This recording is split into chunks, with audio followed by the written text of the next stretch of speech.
A police officer pulls over a speeding car late at night, expecting just another routine stop. But as he shines his flashlight inside, his heart nearly stops. In the car's seat, a terrified black girl stares back at him. His own daughter, the one he buried 2 years ago. She vanished in a fire that destroyed their home, declared dead by investigators. So how is she here? And why does the driver speed away the moment their eyes meet? Before we get into the story, comment below where in the world you are watching from today. And if you like this story, don't forget to subscribe. The night stretched endlessly before Daniel Brooks as his patrol car crept along the outskirts of the city. Streetlights cast lonely pools of yellow light on empty sidewalks, their glow doing little to chase away the darkness that had settled in his heart these past 3 years. The cool autumn air whistled past his partially opened window, carrying the scent of fallen leaves and distant rain. He adjusted his rear-view mirror, catching a glimpse of his tired face. The lines around his eyes had deepened since Ava's death, carved by sleepless nights and endless tears. His wedding ring was gone now, too. Another casualty of that horrible night when flames had taken his little girl. The empty groove on his finger still felt wrong, even after all this time. The radio crackled softly, dispatchers trading routine calls. Daniel barely heard them anymore.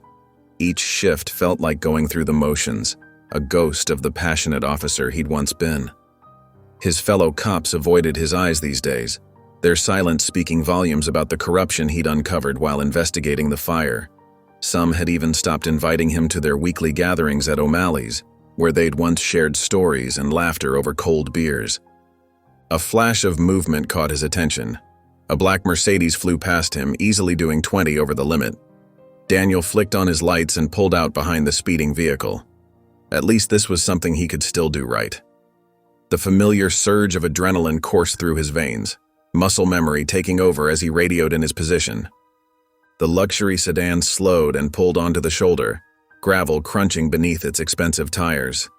Daniel approached cautiously, flashlight beam steady, his free hand resting instinctively on his holstered weapon.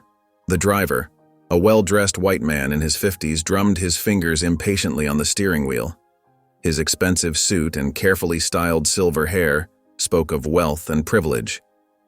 "License and registration," Daniel said, his voice carrying the automatic tone of countless traffic stops. The words felt hollow in his mouth, just another script he'd memorized over the years. The man sighed heavily, reaching for his glove compartment. But Daniel's attention had shifted. His flashlight beam had caught movement in the back seat. A young black girl, maybe 15 or 16, pressing herself against the far door. Her hoodie was pulled tight around her face, but it couldn't hide what he saw. The light crossed her face and Daniel's world stopped spinning. Time seemed to freeze, the night air suddenly thick and heavy in his lungs. That scar on her chin, the one from when she'd fallen off her bike at 7 years old. Those eyes wide with terror, the same eyes that had looked up at him every morning over breakfast. It couldn't be. It was impossible. Yet every cell in his body screamed recognition. Ava? The name escaped his lips in a whisper, barely audible over the idling engine. The girl's face went white, a flash of recognition crossing her features before fear took over. The driver's head snapped around, his practiced composure cracking for just a moment. Before Daniel could move, before he could think, the Mercedes engine roared to life. The car lurched forward, tires spraying gravel. Daniel stumbled back, already running for his patrol car, his heart threatening to burst from his chest. "This is Unit 247. In pursuit of a black Mercedes. License..." His voice cracked as he peeled out after the fleeing vehicle. His heart thundered in his chest, blood rushing in his ears. The sedan's taillights glowed red in the darkness ahead, weaving through the empty streets like a wounded animal. They turned onto a narrow back road, trees closing in on both sides like dark sentinels. Daniel pushed his car harder, the engine protesting as he pressed the accelerator to the floor, but the Mercedes slowly pulled away. One turn, then another. The red taillights grew smaller, dimmer, until they vanished completely around a bend, swallowed by the night. When Daniel made the turn, the road ahead was empty. The darkness seemed to mock him, offering nothing but shadows and silence. He slammed his palm against the steering wheel, a raw sound of anguish tearing from his throat. The patrol car rolled to a stop in the middle of the deserted road. Crickets chirped in the darkness beyond his headlights, the night as still as if nothing had happened. The air in the car grew thick with the weight of what he'd witnessed. Daniel's hands shook as they gripped the wheel, his knuckles white with tension. His chest heaved with ragged breaths that seemed to echo in the confined space. The image of that face, her face, burned in his mind like a brand. It was impossible. Ava had died in that fire. He'd seen the reports, read the dental records, stood at her grave as they lowered an empty casket into the ground. But he knew what he'd seen. Those eyes had haunted his dreams for 3 years, and now they'd looked back at him with unmistakable recognition. And now he sat alone on this empty stretch of highway, his world crumbling all over again as the first drops of rain began to fall on his windshield. Hours later, Daniel's hands trembled as he unlocked his front door, the events of the night still playing through his mind like a broken record. The house was dark and silent, just as he'd left it 12 hours ago. He flicked on the lights, and there she was, Ava's smile beaming at him from the framed photograph on the mantel. He crossed the room slowly, picking up the silver frame. Her school picture from that last year. Bright eyes, hair in neat braids, that gentle smile that could light up any room. Behind the frame, slightly wrinkled and faded, was the funeral pamphlet. "In loving memory," it read. The words seemed to mock him now. "Was it really you?" he whispered to the photograph. The rational part of his mind told him it was impossible. The grief counselor had warned him about this, seeing her everywhere, wanting so desperately to believe she was alive that his mind would play tricks on him. But that scar on the girl's chin, the way her eyes had widened in recognition. Daniel set the frame down and walked to his home office. The box was right where he'd left it, pushed to the back of his closet. Brooks, Ava, case number 2847, was written in faded marker on the side. He pulled it out, settling into his desk chair as he spread the contents across the surface. The investigation report lay on top, its pages dog-eared from countless readings. His eyes found the phrase that had haunted him for 3 years. Victim presumed deceased due to the intensity of the fire. No remains recovered. He'd accepted those words before, but now they felt hollow. As he rifled through the papers, a sealed envelope caught his attention. The official police stamp was still intact, dated the night of the fire. How had he missed this before? He tore it open carefully, unfolding the crisp report inside. His breath caught as he read. A witness statement mentioned a black SUV speeding away from the scene minutes before the fire was reported. The description was detailed, make, model, even a partial plate number. But there was no follow-up, no investigation of the lead. The case had been closed barely 2 weeks later. Daniel sat back, running his hands over his face. He remembered how quickly everything had wrapped up, how the department had pushed for a quick resolution. At the time, consumed by grief, he hadn't questioned it. But now... The clock on his desk showed 3:47 a.m. when he finally made his way to his bedroom. He lay down, not bothering to change out of his uniform, and stared at the shadowed ceiling. Every time he closed his eyes, he saw the scene again. The luxury sedan, the flashlight beam catching her face, those familiar eyes wide with fear. Sleep felt impossible as questions raced through his mind. Tomorrow he would visit the remains of their old house. Maybe there was something they'd all missed, something that could explain what he'd seen tonight. But for now, he lay in the darkness, replaying every detail of the traffic stop, searching for answers in the shadows above his bed. The morning sun cast long shadows across the empty lot where Daniel's home once stood. Weeds pushed through cracked concrete, nature slowly reclaiming what the fire had destroyed. Daniel stood at the edge of the property, his police badge catching the light as he took in the devastating familiar sight. The crisp autumn air carried the scent of dried leaves and distant wood smoke, making his throat tighten with unwanted memories. This was where he'd last seen Ava, right by the front steps that no longer existed. The memory hit him like a physical blow. Her running down those steps after school, backpack bouncing, arms wide open for their daily hug. "Daddy!" she would call out, her voice full of joy. Now only silence filled the space where their home had been, broken occasionally by the rustle of wind through tall grass and the distant sound of traffic. Daniel moved carefully through the overgrown lot, his trained eyes scanning the ground. Though 3 years had passed, fragments of their life still poked through the weeds, a piece of melted vinyl siding, the twisted remains of a window frame, a half-buried doorknob dulled by exposure to the elements. But something caught his attention near where Ava's bedroom had been, charred pieces of what looked like a suitcase handle, partially buried in the dirt. He crouched down, examining the burnt plastic. His heart raced as questions flooded his mind. Ava was supposed to be asleep when the fire started. That's what everyone had assumed. Why would she have had a packed suitcase? His fingers trembled slightly as he brushed away more dirt, revealing more of the scorched evidence. Officer Brooks? Daniel turned to find Mrs. Watson, their former neighbor, standing at the edge of the lot. The elderly woman's face was etched with concern as she slowly made her way toward him, leaning on her cane. Her silver hair caught the morning light, and her worn gardening clothes suggested she'd been tending to her prized roses next door. "I've been wanting to talk to you," she said, her voice soft but urgent. "About that night." Daniel straightened up, giving Mrs. Watson his full attention. "What about that night?" She glanced around nervously before speaking, her weathered hands fidgeting with the handle of her cane. "I saw something. A car. A big, dark SUV parked across the street just before everything happened." She shook her head, frustration crossing her weathered features.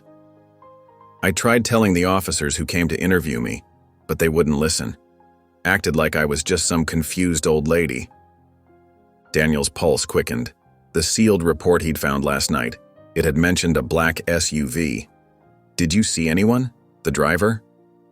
"No," Mrs. Watson replied. "But I remember thinking it was strange. That car sat there for nearly an hour, then drove off real fast right before I smelled the smoke. No lights on, engine running the whole time."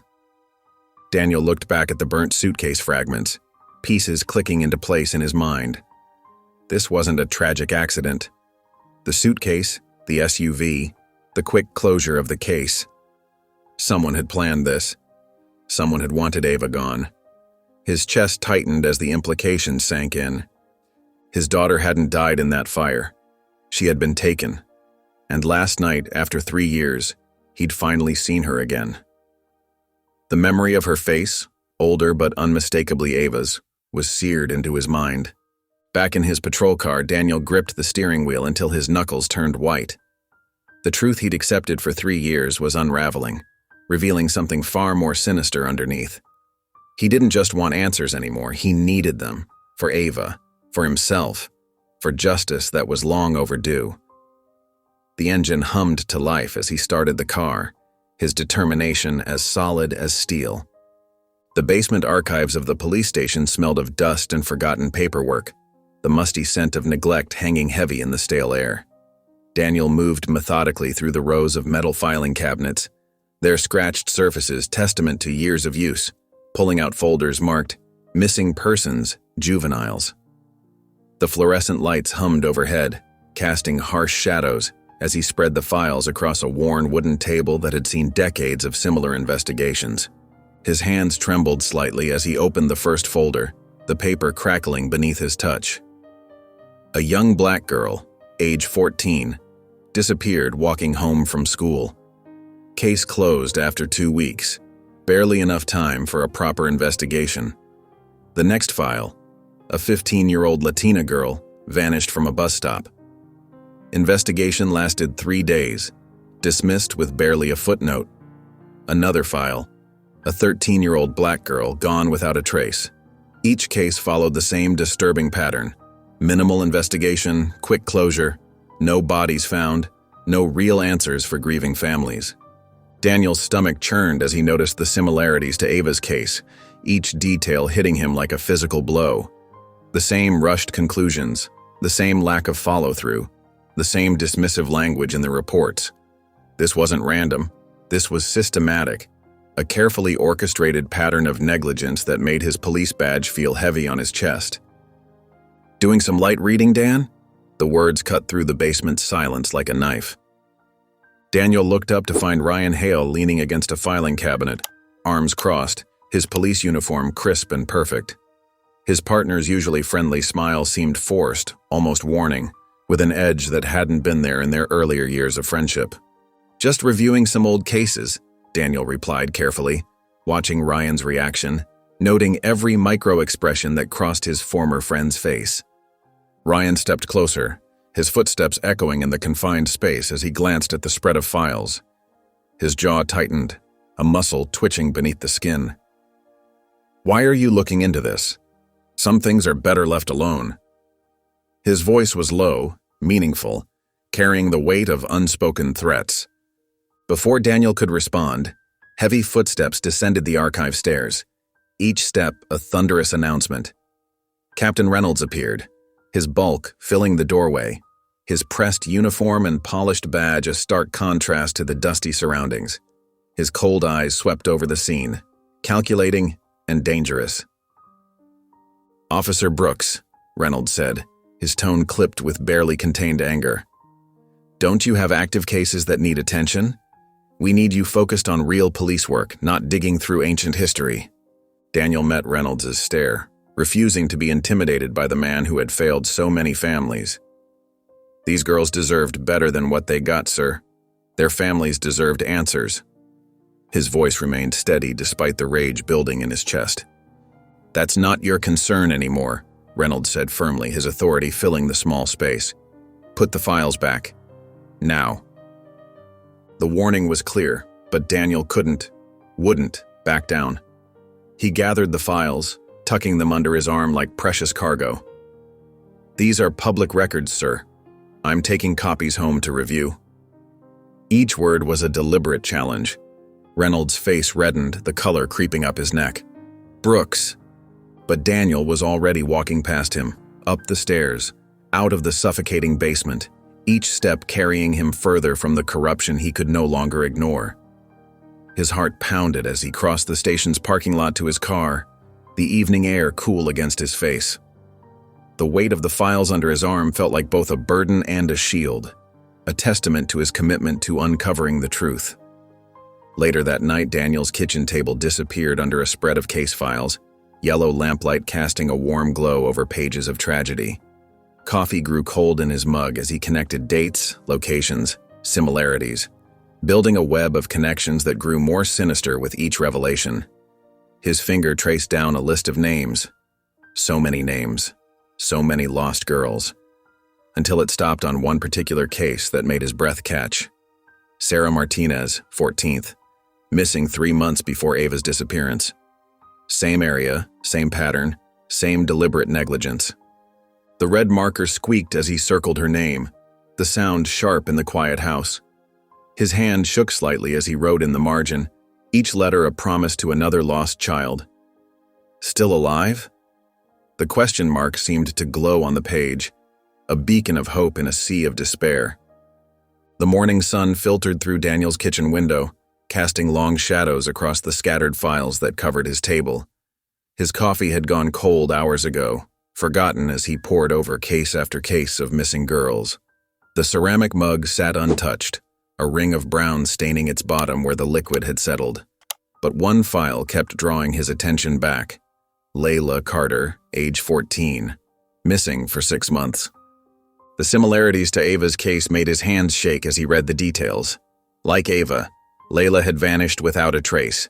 Like Ava's case, the investigation had been superficial at best. The words, "lack of leads," jumped out at him from the hastily written report, a phrase that now felt more like an excuse than a conclusion. The paper was thin between his fingers, the typed words blurring as his mind raced with possibilities. 20 minutes later, Daniel stood on the worn front porch of a modest 2-story house in the east side of town. The paint was peeling, but bright flowers bloomed in carefully tended beds. Purple and yellow petunias stretched toward the sun, a splash of hope against the weathered siding. He knocked, his heart heavy with the weight of what he had to share. Tanya Carter opened the door cautiously, her eyes narrowing at the sight of his badge. She was a tall woman with tired eyes and worry lines etched deeply around her mouth. Her hair was pulled back in a neat bun, though a few strands had escaped to frame her face. "Whatever it is, we already told you people everything we know," she said, starting to close the door. "Mrs. Carter, please," Daniel said softly. "I'm here about Layla, but not in the way you think. My daughter, she disappeared too. I thought she was dead, but 2 nights ago, I saw her." His voice cracked slightly on the last words. Tanya's hand froze on the door. Something flickered in her eyes, a spark of hope she'd been trying to suppress. Her fingers tightened on the doorframe until her knuckles went white. "Come in," she whispered. Inside, Layla's presence was everywhere. School photos on the walls, her jacket still hanging by the door, waiting. A pair of worn sneakers sat neatly by the entrance, just as she'd left them. Tanya led Daniel to a small living room where a shrine of sorts had been created on a side table, Layla's pictures surrounded by burning candles. The sweet scent of vanilla wafted through the air. "They didn't care," Tanya said, her voice bitter. "I filed report after report. There was this man, always parked near her school in a fancy car. I told them, but they said I was being paranoid." She wrapped her arms around herself as if holding in her pain. Her fingers dug into the fabric of her sweater. "But if your daughter, if she's alive..." "Tell me everything," Daniel urged gently, leaning forward in his seat. Tanya disappeared upstairs and returned with a worn spiral notebook, its pages dog-eared and stained with tears. The purple cover was faded, covered with small doodles and hearts. "This was Layla's diary. I found it after she..." She couldn't finish the sentence. Daniel took the notebook carefully, like it was made of glass. As he opened it, Layla's neat handwriting filled the pages, loops and swirls telling the story of a normal teenage life. He flipped through until Tanya pointed to an entry dated just days before the disappearance. There, in purple ink, were the words that made his blood run cold. "There's a white man in a black car watching me." Daniel's hands trembled as he read the words again. The black SUV from the night of the fire. The same vehicle mentioned in the sealed police report. The pieces were starting to fit together in a terrifying pattern. His throat felt dry as sandpaper. Back in his car, Daniel held Layla's diary in his shaking hands. The afternoon sun caught the tears forming in his eyes. "Ava wasn't the only one," he whispered into the silence, the weight of this revelation settling heavy in his chest. The diary seemed to burn against his palms, a testament to another lost child, another family torn apart.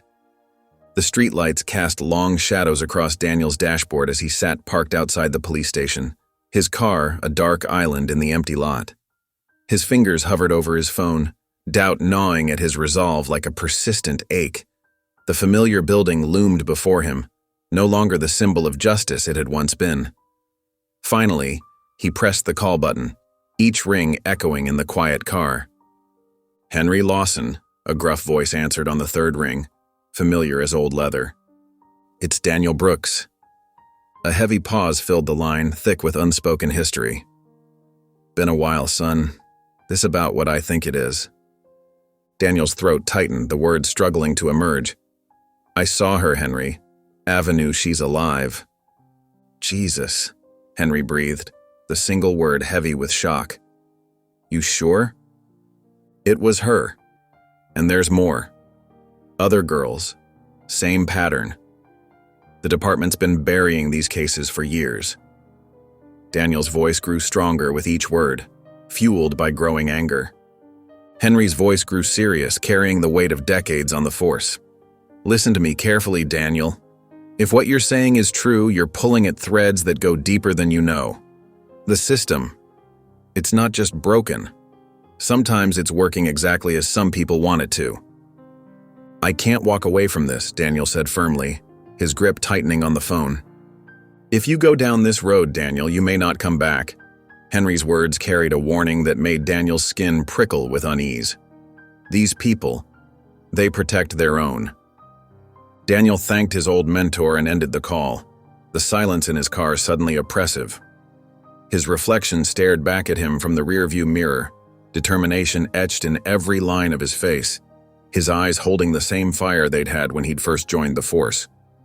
Inside the station, fluorescent lights hummed overhead like angry wasps as Daniel made his way toward the records room. The familiar halls felt different now, hostile even. He had barely taken 3 steps when Ryan Hale appeared, blocking his path with casual precision. "Dan," Ryan said, his usually friendly face tight with concern, eyes darting to the cameras above. "What are you doing here so late?" "Just following up on something," Daniel replied carefully, watching his old partner's every movement. Ryan glanced around before stepping closer, lowering his voice to barely above a whisper.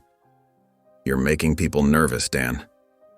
He placed a hand on Daniel's shoulder that felt more like a warning than comfort, fingers pressing just a little too hard. "Captain Reynolds wants you to drop it, just let it go." Something in Ryan's eyes made Daniel pause. A flicker of knowledge, of guilt perhaps, gone as quickly as it appeared. The same partner who'd helped him search for Ava years ago now stood before him like a stranger wearing a familiar face. "You know something, don't you?" Daniel asked quietly, studying the man he'd once trusted with his life. Ryan's hand fell away as if burned. His face became a mask, smooth and impenetrable. "Go home, Dan. For your own good." Later that night, Daniel had just settled onto his couch, exhaustion seeping into his bones, when his phone buzzed against the coffee table. An unknown number. The message made his blood run cold, each word a punch to the gut. "Stop looking. You know what happens to black cops who push too hard." Daniel jumped up, heart hammering against his ribs like a trapped bird. He rushed to his windows, scanning the dark street outside, the shadows suddenly menacing. Empty. But somewhere out there, someone was watching, waiting. His hand shook slightly as he double-checked his front door's locks, the threatening message burning in his mind like a brand. The house he'd once considered a sanctuary now felt as exposed as a glass box, with eyes watching from every angle. The next day, the morning sun cast long shadows across the warehouse district as Daniel eased his car to a stop, keeping a careful distance from the Target building. The warehouse loomed before him, its weathered brick walls telling stories of wealth long forgotten. Broken windows gaped like missing teeth against the pale sky, their jagged edges catching the early light. This wasn't the kind of place where kids from the South Side usually ended up. Yet according to the case file, this was where Layla Carter was last seen. Daniel checked his surroundings one more time before stepping out. The area felt wrong. Pristine streets and manicured lawns surrounding decaying industrial buildings. Private security signs dotted the landscape, warning away unwanted visitors.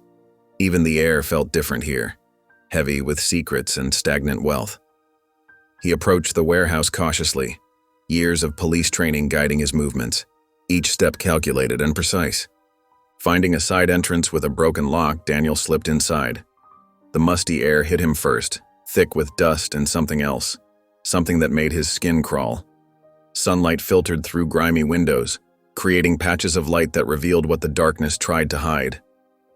The silence pressed against his ears, broken only by the distant hum of traffic and the soft crunch of debris under his careful footsteps. His breath caught in his throat. Along the far wall, a row of thin mattresses lay on the concrete floor, their stained surfaces telling silent stories of suffering. Faded floral patterns peeked through the grime, a mockery of comfort. Daniel's hands trembled as he pulled out his phone, documenting everything.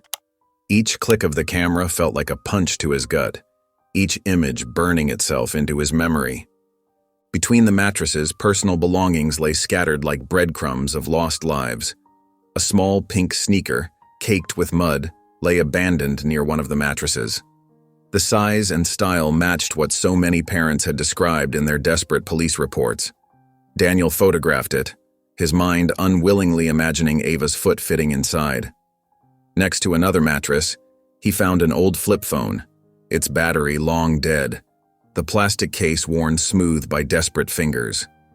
Near the corner, a delicate silver necklace caught the light, a heart-shaped locket covered in dust, its clasp broken as if torn away in struggle. The evidence before him painted a picture so horrific his mind struggled to process it. This wasn't just about missing girls. This was systematic, organized. Every detail spoke of careful planning and long-term operation. The crunch of tires on gravel outside froze him mid-step. Daniel's training kicked in as he quickly ducked behind a massive concrete pillar, his heart thundering in his chest. The rough surface pressed against his back as he controlled his breathing. Through a broken window, he watched a black SUV pull up, the same type mentioned in multiple case files, its tinted windows reflecting the morning light.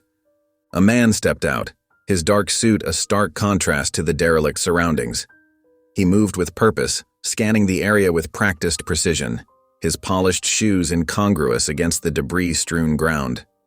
Daniel held his breath as the man pulled out a cheap burner phone, the kind criminals used to avoid detection. "Yeah," the man's voice echoed in the empty warehouse, bouncing off bare walls. "Someone's been here." A pause, heavy with tension. "We need to move the rest." The words carried a businesslike efficiency that made them even more chilling. Those words sent ice through Daniel's veins. The rest. How many girls were there? How deep did this go? The question echoed in his mind like a terrible drumbeat. Daniel waited, barely breathing, as the man made another sweep of the exterior. His muscles ached from holding still, but years of experience kept him motionless. When the sound of the SUV's engine finally faded, he moved silently toward the back exit, his police training helping him avoid any noise. Evidence secured on his phone, he slipped out into the morning light, his heart still pounding against his ribs, the weight of what he'd discovered pressing down on him like a physical burden. Daniel's hands were still shaking as he unlocked his front door, his fingers fumbling with the keys. The images from the warehouse haunted him, those dirty mattresses lined up in rows, that tiny pink sneaker covered in dust, the broken locket that made his stomach turn. With unsteady fingers, he pulled out his phone and dialed Henry Lawson's number, praying his old mentor would pick up, knowing he needed his guidance now more than ever. "Henry? I found something." Daniel's voice cracked as he described the warehouse, the evidence, and the man in the black SUV who had nearly spotted him. He detailed everything he'd photographed, each word making it more real, more horrifying, his professional detachment crumbling with every detail he shared. Lawson listened in complete silence, not even his breathing audible through the phone. When Daniel finished, the old detective's voice came through, heavy with understanding and a hint of dread. "You're going to need someone who can break through their walls. The department won't help. You need someone on the outside, someone who isn't afraid to ruffle feathers." Daniel knew exactly who Lawson meant. Maya Jones had made a name for herself exposing corruption in the police force, her fearless reporting making her both respected and feared. Her articles had taken down dirty cops and corrupt officials, leaving no stone unturned. But getting her to trust him wouldn't be easy. She had good reason to be wary of police officers. It took 3 tries and multiple voicemails before Maya finally agreed to meet him at a small coffee shop downtown, away from prying eyes. She sat across from him, her posture rigid, eyes sharp and suspicious behind her wire-rimmed glasses. "You're a cop," she said flatly, her fingers wrapped tightly around her coffee cup. "Why should I trust you?" "Because of this." Daniel slid his phone across the table, the warehouse photos displayed on the screen, each image more damning than the last. Maya's expression changed as she scrolled through the images, her professional mask slipping. The color drained from her face, her hands trembling slightly as she took in each horrifying detail. She looked up at him, her professional detachment cracking, replaced by a mix of horror and determination. "Do you know what you've just found?" "I think I do," Daniel replied quietly, his voice barely above a whisper. "But I need help proving it. Help making sure this doesn't get buried." Maya set the phone down carefully as if it might burn her, her eyes never leaving the screen. "This isn't just trafficking. These are organized disappearances, and they've been happening for years." She leaned forward, her voice dropping to ensure their conversation remained private. "I've been tracking similar cases across 3 states, but I've never gotten this close. Never had evidence this concrete. They spent the next hour planning in hushed voices, their coffee growing cold and forgotten. Maya explained the risks. Going public too soon could spook the traffickers, sending them deeper underground and destroying any chance of finding the girls. But waiting too long meant more girls could disappear into the same darkness. "We need to be smart about this," Maya said, her reporter's notebook now filled with tight, cramped notes and connecting lines. "I can dig into the power players, follow the money trail. There's no way they're operating without protection from someone high up, someone with influence." Daniel nodded, feeling the first glimmer of hope he'd had in months. "I'll keep working Layla's and Ava's cases from the inside. There has to be a connection we're missing, something that ties it all together." They shook hands on it, an unlikely alliance formed over cold coffee and terrible truths, both knowing they were stepping into dangerous territory. Later that night, Daniel sat in his darkened living room, the only light coming from a small lamp in the corner. The case files spread across his coffee table told a story of systematic failure and deliberate blindness, of reports buried and leads ignored. Photos of missing girls stared up at him, Layla with her bright smile, the others with their hopes and dreams, and always Ava. His daughter's smile frozen in time, before everything went wrong, before the fire that changed everything. "I'm going to bring you home, Ava," he whispered into the darkness, his promise echoing in the empty room. That night, Daniel's phone jolted him awake, its harsh ring cutting through the early morning silence. He fumbled for it, his eyes still heavy with exhaustion, the red numbers on his bedside clock showing 4:37 a.m. The name on the screen made him sit up straight. "Lisa." "Daniel?" His ex-wife's voice trembled. Someone left a note on my door." She paused, her breathing uneven, panic evident in every word. "It says, 'Tell him to stop, or you'll both regret it.'" 30 minutes later, they met at Rosie's Diner, a quiet place they used to frequent when things were better, when they were still a family. Lisa sat in a corner booth, her hands wrapped around a coffee cup, shoulders hunched. She looked smaller somehow, more fragile than Daniel remembered, with dark circles under her eyes and worry lines etched deeply into her face. "I'm sorry," she said as he slid into the seat across from her. Her eyes darted to the window, then the door, then back to her coffee, like a trapped animal searching for escape routes. "I know we haven't talked in months, but I didn't know who else to call." Daniel watched as she pulled the crumpled note from her purse, sliding it across the table with shaking fingers. The threat was typed in plain, black letters, stark against the white paper, the message as cold as ice. "Lisa," he said softly, choosing his words carefully. "I need to ask you something about that night. About the fire." She flinched at the mention of it, her fingers tightening around her cup until her knuckles turned white. "I always knew something wasn't right. The way they closed the case so quickly." She swallowed hard, her voice barely above a whisper. "I kept telling them her body was never found. No one listened to me. They looked at me like I was crazy. The grieving mother who couldn't accept reality." "Did you see anything that night?" Daniel leaned forward, keeping his voice low, his heart pounding with anticipation. "Anything at all?" Lisa's eyes welled with tears, the fluorescent lights of the diner making them shimmer. She looked down at her hands, now trembling slightly against the worn tabletop. I remember someone pulling up in a dark car. I heard voices." Her voice cracked like thin ice. "But I was passed out from the pills." The shame in her voice was palpable as she continued, each word seeming to cost her dearly. "When I woke up, the house was in flames. Everything was burning. And Ava..." She couldn't finish the sentence, the words catching in her throat like smoke. Daniel reached across the table, covering her shaking hands with his own, feeling the familiar softness that had once meant home.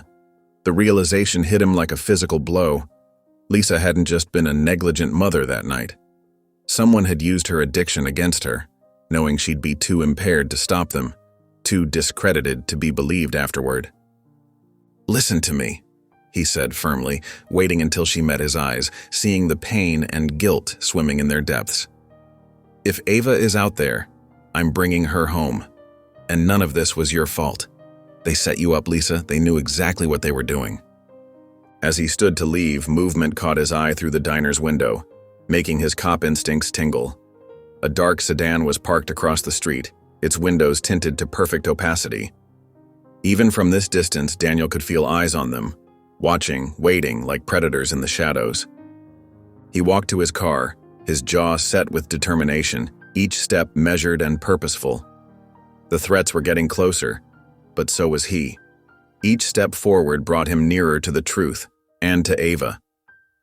The morning sun was just beginning to peek over the horizon, casting long shadows across the empty street. But Daniel knew that somewhere in those shadows, his daughter was waiting to be found. Weeks have passed, but Daniel never stopped searching for Ava. The wind howled through the abandoned warehouse district, carrying the scent of rust and damp concrete. Daniel's heart pounded against his ribs as he crept through the dimly lit corridor, his gun holstered but his hand tense at his side. The trail had led him here, a nameless, forgotten building on the edge of the city, where the shadows seemed to stretch too far, too deep. His breath came slow and measured, but inside he was burning. Every second counted. Ava was here. She had to be. Then he heard it. A faint scraping sound like the shuffle of small feet against cold cement. His pulse spiked. He followed the noise, pushing open a rusted door that groaned under his touch. The room beyond was dark, silent, except for the rhythmic drip of water somewhere in the distance. And then, in the farthest corner, huddled against the wall, was Ava. Daniel exhaled a shaky breath, barely believing what he was seeing. She was smaller than he remembered, thinner. Her dark curls tangled, her skin smudged with grime. But it was her, his daughter. Ava, he whispered, his voice breaking. She flinched at first, her wide, terrified eyes darting up at him, body tensing as if expecting another cruel hand to grab her, another voice to tell her she was nothing. But then she saw his face. Recognition flickered, her breath hitched. Dad? Daniel's legs nearly gave out at the sound. He nodded, his throat too tight to speak, afraid that if he moved too fast, she might vanish like a dream. I'm here, sweetheart, he finally managed, voice rough with emotion. I'm taking you home. For a long moment, she didn't move, her body still curled in on itself like she wasn't sure this was real. Then, with a broken sob, she launched herself into his arms. Daniel caught her, his arms wrapping around her, holding her against his chest like he could shield her from every nightmare, every lost year. He could feel her shaking, hear the choked sobs muffled against his jacket. It's okay, he murmured into her hair, his own tears slipping free. I've got you. No one is ever taking you away again. Ava clung to him, her fingers twisting into his shirt like she was afraid he might disappear. But Daniel only held on tighter. For the first time in 2 years, she was safe. Days later, the afternoon sun streamed through the window, casting a warm glow on Ava as she sat in the cushioned window seat, her knees pulled up to support her sketchbook. Her pencil moved across the paper in slow, methodical strokes, but her face remained expressionless, distant, as if she were drawing from somewhere deep inside herself. The shadows of swaying tree branches danced across her paper, but she seemed not to notice them. Daniel stood in the doorway of her room, watching his daughter. Even after 2 weeks of having her back home, his heart still skipped a beat every time he saw her, afraid she might vanish again like morning mist. The room around her was exactly as she'd left it 5 years ago. The same purple walls, the same constellation map above her bed, the same stuffed elephant she'd named Star sitting on her pillow. The familiar scent of lavender air freshener still lingered, a reminder of happier times. Hey, sweetheart, he said softly, not wanting to startle her. Can I come in? Ava's hand paused mid-stroke, but she didn't look up. After a moment, she gave a small nod, her shoulders tensing slightly. Daniel pulled up a chair beside her, careful to maintain the distance she seemed to need. The wooden legs scraped quietly against the floor. What are you drawing? She shrugged, her dark curls falling forward to hide her face. Just things I see in my dreams. Her fingers tightened around the pencil until her knuckles whitened. The sketch showed a narrow staircase descending into darkness, each step meticulously detailed with shadows that seemed to reach out like grasping fingers. Daniel's throat tightened. They keep coming back, Ava continued, her voice barely above a whisper. The cold basement. Footsteps coming down those stairs. Her pencil trembled slightly. There was a man. He never called me Ava. He had a different name for me. Her words hung heavy in the air between them. I know this is hard, Daniel said, fighting to keep his voice steady. But you're safe now. We'll figure this out together, okay? He wished he could reach out and hold her, protect her from the memories that haunted her. He reached for the photo album he'd brought, weathered and worn at the edges. Its blue cover faded from years of handling. I thought maybe looking at some old pictures might help you remember the good times. Ava set aside her sketchbook, her movements cautious as she accepted the album. As she flipped through the pages, Daniel watched her face for any sign of recognition. A smile at her 5th birthday party, a flicker of memory at their trip to the beach. Each turn of the page felt like holding his breath, waiting for a spark of the daughter he remembered. Then she turned a page and froze. Her hands began to shake so violently that the album nearly slipped from her grasp. The sunlight caught the tears welling in her eyes. Ava. Daniel leaned forward, concerned. What is it? She was staring at a newspaper clipping he'd tucked into the album. Layla Carter's school photo, her bright smile frozen in time. The edges of the clipping had yellowed slightly with age. I know her, Ava whispered, her fingers hovering over Layla's face. Her breathing became rapid, shallow, like a trapped bird's. I know her. Daniel's heart stopped. The connection he'd been searching for was right here, confirmed by his own daughter's trembling voice. The weight of this revelation pressed against his chest like a physical thing. Ava's eyes remained fixed on the photo, tears beginning to roll down her cheeks, leaving glistening trails on her skin. She was there, she whispered, with me. Her words carried the weight of untold horrors. The streetlights cast long shadows across Daniel's dashboard as he sat parked in the empty lot behind the police station. His fingers traced over the worn edges of Ava's case file, studying the details he'd read 100 times before. The photos, the witness statements, the fire inspector's report. Every piece felt different now that he knew the truth. A pair of headlights swept across his rearview mirror. Daniel tensed, his hand instinctively moving toward his holster. But he relaxed slightly when he recognized the familiar silver sedan pulling up beside him. Ryan Hale's face was barely visible through the passenger window as he motioned for Daniel to get in. We need to talk, Ryan mouthed through the glass. Daniel hesitated, then grabbed Ava's file and stepped out into the cool night air. The crunch of his footsteps on loose gravel seemed too loud in the quiet lot. He slid into Ryan's passenger seat, noticing how his partner's knuckles were white against the steering wheel. You're making enemies, man. Ryan's voice was low, urgent. His usual confident demeanor was gone, replaced by something that looked almost like fear. The kind you don't want to have. Who's behind this, Ryan? Daniel turned to face him directly. You know something. Tell me. Ryan shook his head, sweat visible on his forehead despite the cool night. I can't. There are powerful people who don't like you digging. The kind who can make problems disappear. He ran a trembling hand through his hair. And sometimes those problems are people. These are children we're talking about. Daniel's voice hardened. Girls like Ava, like Layla Carter. How can you just... I'm your friend, Dan. Ryan cut him off, his words sharp with desperation. But even I can't protect you from this. Please, walk away before it's too late. Daniel reached for the door handle, disgust rising in his throat. Some friend you turned out to be.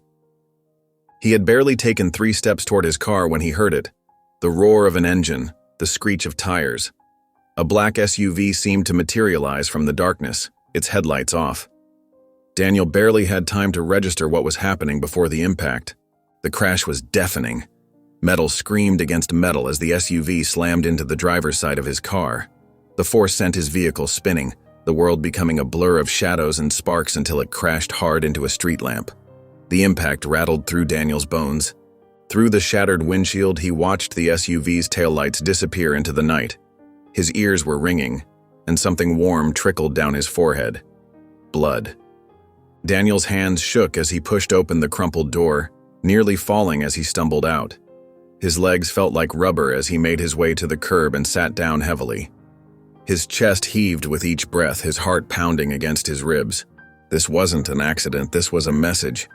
He touched his forehead, his fingers coming away red. Beside him, his car sat crushed and smoking against the street lamp, a twisted testament to how close he'd come to something much worse. The night air felt thick, heavy with the smell of burned rubber and radiator fluid. Daniel sat there on the cold curb, his breathing ragged, knowing with absolute certainty that he'd just been marked as a target. Sunlight pierced through Daniel's bedroom window, making him wince as consciousness slowly returned. Every muscle in his body ached from last night's crash. Purple bruises decorated his arms, and dried blood still caked the side of his face, a stark reminder of how close he'd come to disaster. He'd been too exhausted to do more than stumble into bed when he finally made it home, leaving a trail of dirty clothes behind him. His phone buzzed on the nightstand, Maya Jones's name flashing on the screen. Daniel grabbed it, his movements stiff and painful. Even the simple act of lifting the device sent shooting pains through his shoulder. "Daniel?" Maya's voice crackled through the speaker, tight with urgency. "This is bigger than we thought. Much bigger. Can you meet me? It has to be now." 20 minutes later, Daniel sat across from Maya in a quiet corner of a small coffee shop, the bitter smell of espresso filling the air. Dark circles ringed her eyes, suggesting she'd been up all night digging, and her usually neat appearance was disheveled. She pulled out a thick manila folder and slid it across the worn wooden table, glancing nervously over her shoulder. "Look at this," she said, her voice barely above a whisper, her fingers drumming anxiously on the folder's edge. "There's this organization called Bright Futures Youth Initiative. On paper, they're a charity helping at-risk children find better homes." She opened the folder, revealing documents and photographs, some worn at the edges as if handled repeatedly. But it's all a front. Daniel leaned forward, scanning the papers, his coffee growing cold and forgotten. His stomach turned as Maya continued, each word making him feel sicker. "They target black kids specifically, foster children, runaways, even kids from stable homes." She pulled out a list of names, the paper trembling slightly in her hands. "Once these children enter their program, they vanish. No records, no trace, like they never existed." Daniel's hands trembled as he recognized some of the names that had haunted his dreams for years. These people are powerful, very powerful. Maya's eyes darted around the coffee shop before continuing, her voice dropping even lower. "We're talking about judges who sign off on paperwork without question, politicians who ensure funding keeps flowing, and police officials who make sure investigations go nowhere." She paused, meeting Daniel's gaze with a mix of sympathy and determination, including Captain Reynolds. The air seemed to leave Daniel's lungs. "Reynolds?" The name felt like poison on his tongue. "Your department isn't just looking the other way, Daniel. They're actively involved. Reynolds handles the cover-ups personally." Maya's voice was gentle but firm, her hand reaching across to steady his shaking one. "This is what happened to Ava, to Layla, to all of them." Daniel sat back in his chair, the weight of truth pressing down on him like a physical force. The pieces were falling into place. The ignored reports, the rushed investigations, the threats. His own captain, the man he'd worked under for years, had helped steal his daughter. The realization made bile rise in his throat. The files Maya had brought lay spread before him, each page revealing more of the horrible truth. This wasn't just corruption or negligence. This was organized trafficking, operating right under everyone's nose, protected by the very people meant to stop it. The faces of missing children stared up at him from grainy photographs, their eyes seeming to plead for help. Daniel's fingers gripped the edges of the files, his knuckles white. The scope of what they'd uncovered was staggering, like a nightmare come to life. How do you fight something that's rotted into the very system itself? How do you take down people with enough power to make others disappear? He stared at the documents, knowing his next move could cost him everything, his job, his safety, maybe even his life. But the faces of those missing children stared back at him from the papers, and he knew he had no choice. Their lives were worth any risk he might have to take. The morning sun cast long shadows through the cafe's dusty windows as Daniel slipped into the corner booth where Maya waited. Her usual confident posture was replaced by tense shoulders and darting eyes that scanned every person who walked past. Her coffee sat untouched, growing cold, the steam no longer rising from the ceramic mug. "You look like you haven't slept," Daniel said quietly, sliding into the seat across from her. The vinyl cushion creaked beneath his weight, a sound that seemed too loud in the hushed atmosphere they'd created. Maya's fingers drummed nervously on the table, creating a soft, staccato rhythm against the worn surface. "I found a survivor," she whispered, leaning forward, her dark eyes intense with urgency. Daniel's heart skipped a beat, his breath catching in his throat. Before he could respond, a young black woman approached their table.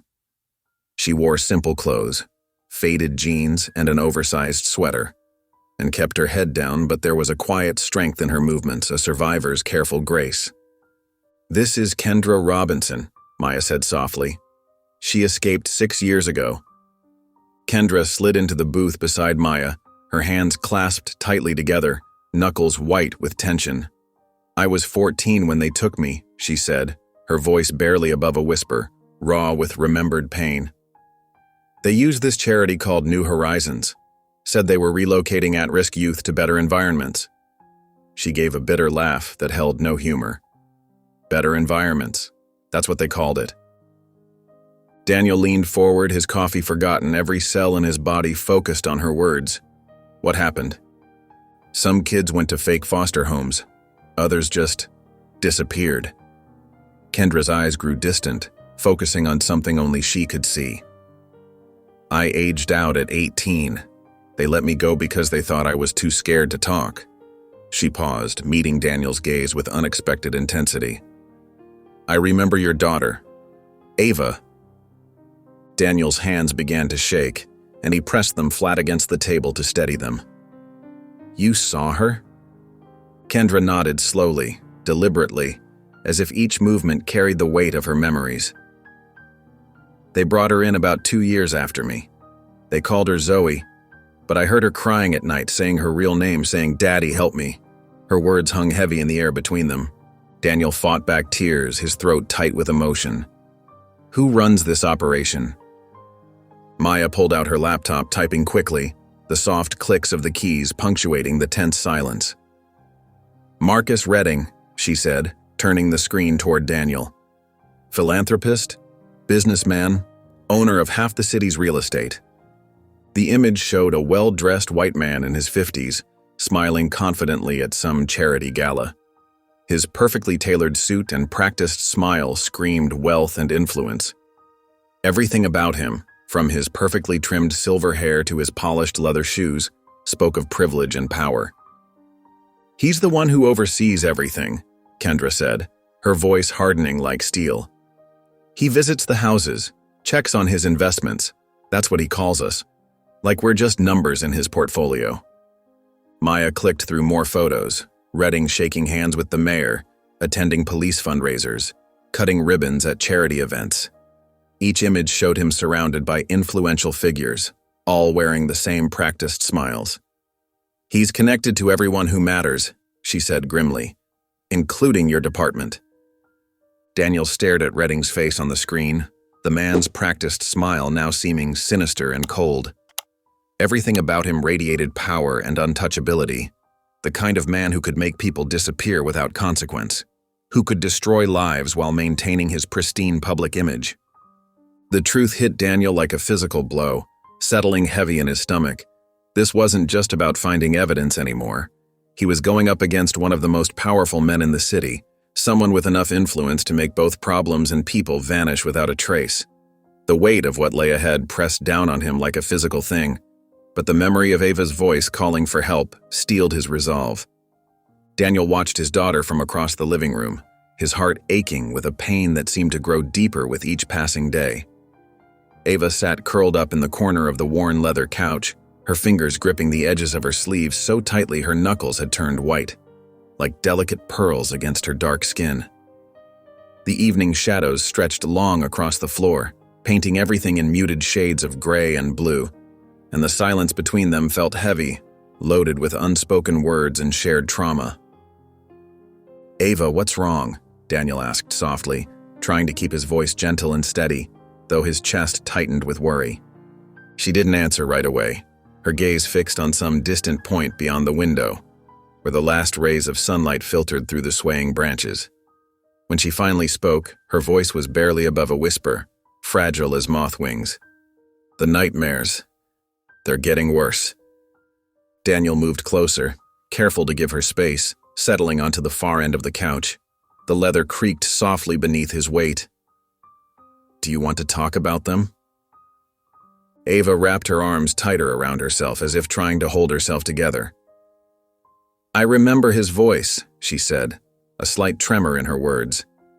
"He always wore expensive cologne, the kind that burned your nose."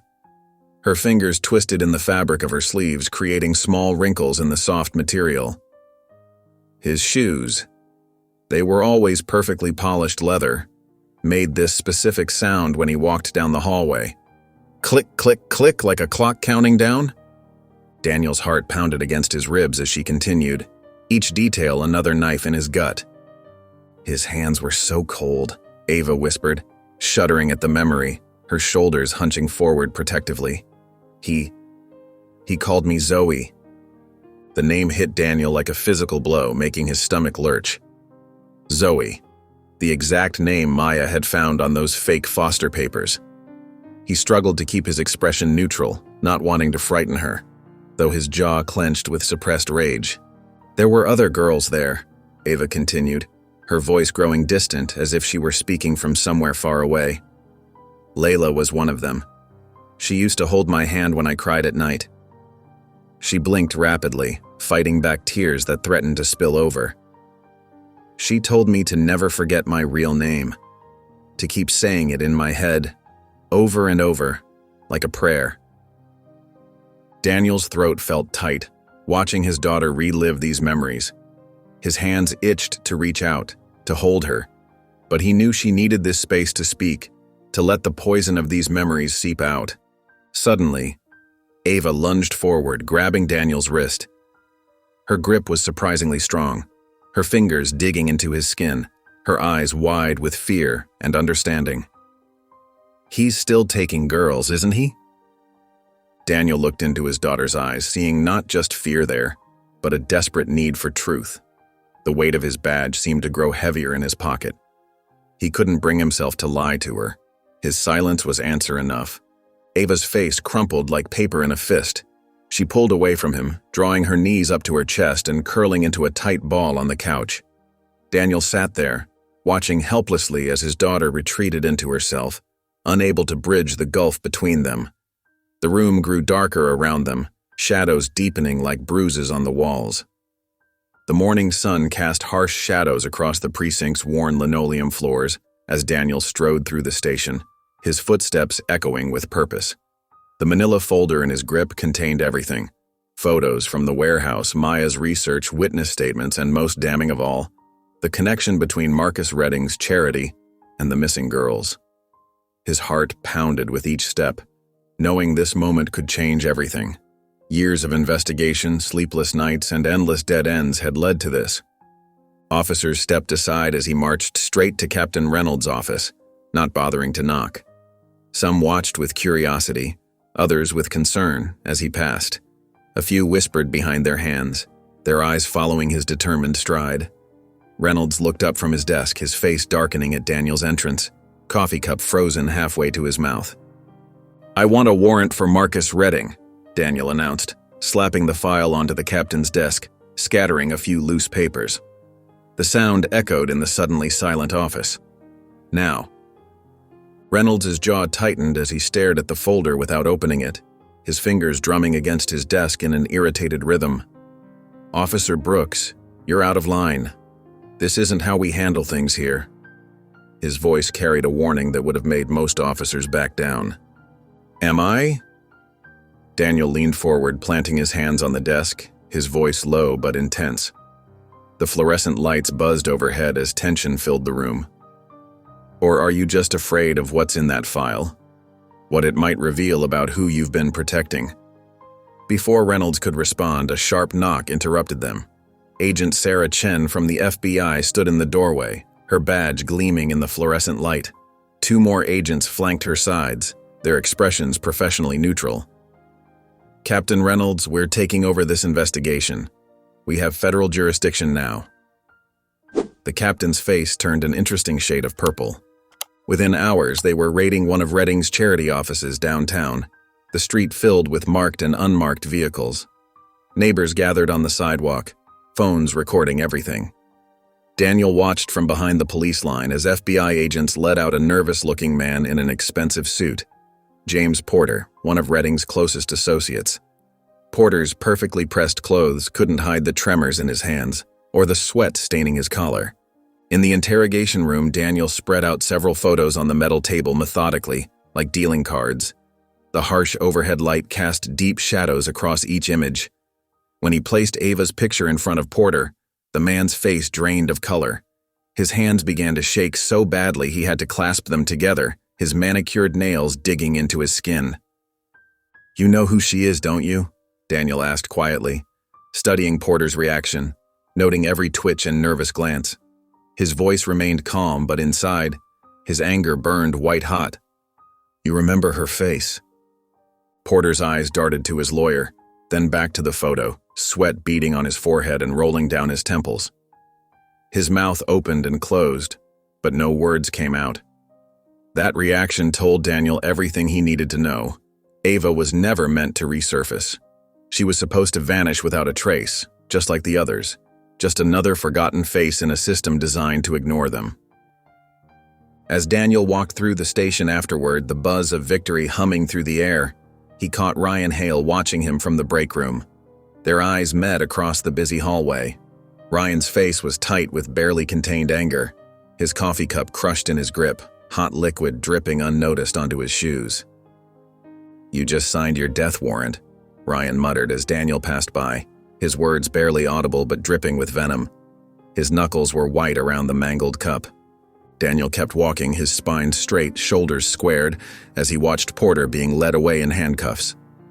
Officers and staff parted before him like water. This was just the beginning, and he knew it. The real fight, the one that would bring justice for Ava and all the others, was only getting started. The truth was finally coming to light, and no amount of threats could stop it now. The harsh glow of Daniel's phone screen cut through the darkness of his car, an unknown number flashing across the display. He hesitated before answering, his thumb hovering over the green button. Something in his gut told him this wasn't good news, the same instinct that had kept him alive through 20 years on the force. "Hello? You should have left this alone." The voice came through distorted and mechanical, like something from a nightmare. It made the hair on the back of his neck stand up, reminding him of every horror movie his daughter used to make him watch. Daniel's grip tightened on the phone until his knuckles ached. "Who is this?" The voice continued, ignoring his question, each word dripping with quiet menace. "Some doors should stay closed, Detective Brooks. Some truths buried." The line went dead with a sharp click that echoed in his ear. Daniel's heart hammered against his ribs as he started the car, tires squealing as he pulled out of the parking lot. The streetlights blurred past in streaks of yellow and white as he raced home, his mind filled with horrible possibilities. He'd left Ava alone. She was supposed to be safe there, finally safe after everything she'd been through. When he pulled into his driveway, his headlights caught the front door standing slightly ajar, a dark rectangle against the pale siding. The porch light cast long, twisted shadows across the welcome mat, and the night air seemed to freeze in his lungs, thick with dread. "Ava?" His voice echoed through the empty house as he burst through the door, gun drawn, muscle memory taking over. "Ava!" The living room was exactly as he'd left it, except for one detail that made his blood run cold. Ava's favorite sweater, the soft blue one she'd barely taken off since coming home, lay crumpled on the couch, one sleeve hanging off the edge as if she'd been pulled away suddenly. The TV still played quietly in the background, casting flickering shadows on the walls, some sitcom laugh track making the silence even more haunting. Daniel checked every room, calling her name with increasing desperation, his flashlight beam cutting through shadows. The bathroom door swung on its hinges, creaking softly. Her bed was still made, corners tucked in just like he'd taught her. No signs of struggle, just emptiness. The silence pressed in around him like a physical weight, suffocating in its completeness. They'd taken her. Again. The very nightmare he'd promised would never repeat itself. His phone rang, the sound sharp and jarring in the quiet house. Unknown number. His hands shook as he answered. "Where is she?"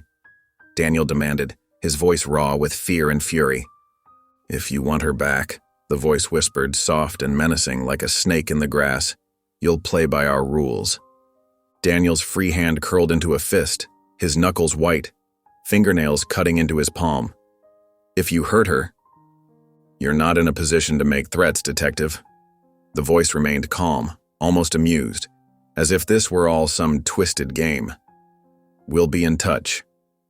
The line went dead again, leaving Daniel alone in his empty house, surrounded by echoes of his daughter's presence.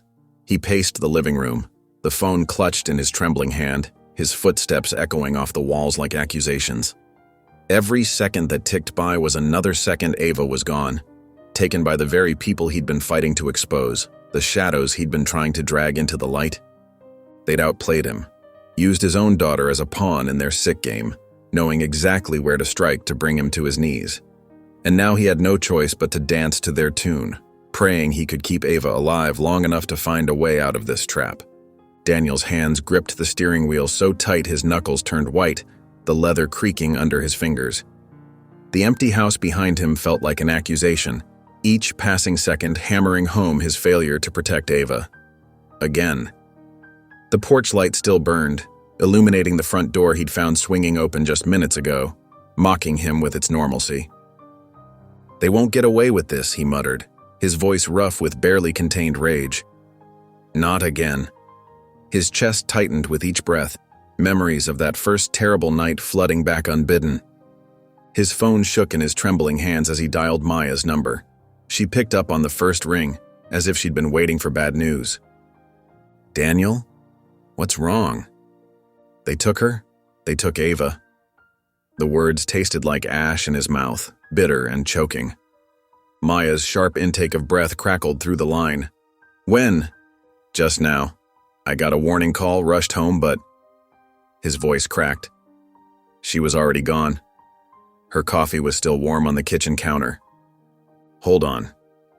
He could hear Maya's fingers flying across her keyboard, the rapid fire clicking a counterpoint to his thundering heart. "I'm tracking her phone. She might still have it on her." Daniel waited, engine idling, every muscle coiled tight like a spring.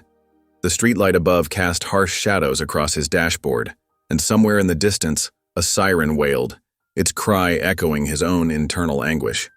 "Got it!" Maya's voice cut through his dark thoughts. "Last ping came from an abandoned storage facility on Route 16 just past the old factory district. It's been empty for months." Daniel didn't wait to hear more. The tires squealed as he pulled away from the curb, the engine roaring to life. "Send me the exact location." His foot pressed harder on the accelerator, the speedometer climbing steadily. The storage facility loomed ahead like a forgotten fortress, its metal walls reflecting the moonlight in dull patches. Daniel killed his headlights as he approached, parking in the shadows of a broken security fence. His service weapon felt heavy against his hip as he moved toward the building, every sense on high alert, scanning for any sign of movement. The main entrance stood partially open, rusty hinges groaning in the night breeze. Daniel's flashlight beam cut through the darkness, revealing empty corridors and abandoned storage units. His footsteps echoed off the concrete floors, each sound seeming to mock the silence where Ava should be. The air smelled of rust and decay, with an underlying hint of something chemical. "Ava?" he called out softly, knowing she wouldn't answer but unable to stop himself. His whisper bounced off the walls, returning to him empty and hollow. A figure stepped out of the shadows ahead, and Daniel's hand instinctively moved to his weapon. But he recognized the silhouette. Officer Ryan Hale, his former partner, standing there like he'd been waiting all along, his badge catching a glint of stray moonlight. "I warned you to back off," Ryan said, his voice eerily calm in the empty space. He stood relaxed, almost casual, as if they were meeting for coffee instead of a confrontation. Daniel's finger twitched near his trigger. "Where is she?" Ryan's smirk was visible even in the dim light, a cruel twist of lips that transformed his once familiar face into something alien and dangerous. "You want your daughter back?" He took a step forward, hands spread wide in a mockery of friendship. "Then you're going to have to do something for us." The word "us" hung in the air between them, heavy with implications. They stood there in the shadowy facility, former partners now on opposite sides of an invisible line, while somewhere in the darkness, Ava waited for rescue once again. The distant sound of traffic filtered through the walls, a reminder of the normal world continuing on, oblivious to the drama unfolding in this forgotten corner of the city. Ryan pulled a cheap burner phone from his jacket pocket, holding it out like a weapon. The fluorescent lights of the parking garage cast harsh shadows across his face, making his cold smile even more menacing. "You'll get instructions soon, follow them, and Ava lives." His voice carried no emotion, as if he were discussing the weather rather than a girl's life. And the casual way he dangled Ava's fate made Daniel's stomach turn. Daniel's hands shook as he took the phone, rage burning through his veins. The plastic felt dirty against his skin, tainted by everything it represented. Every fiber of his being wanted to grab Ryan by the throat, but he forced himself still. Ava's life hung in the balance, and one wrong move could shatter any chance of getting her back. Back in his empty house, Daniel sat at his kitchen table, staring at the burner phone as if it might explode. The evening shadows crept across the worn linoleum floor, matching his dark thoughts. The device looked innocent enough.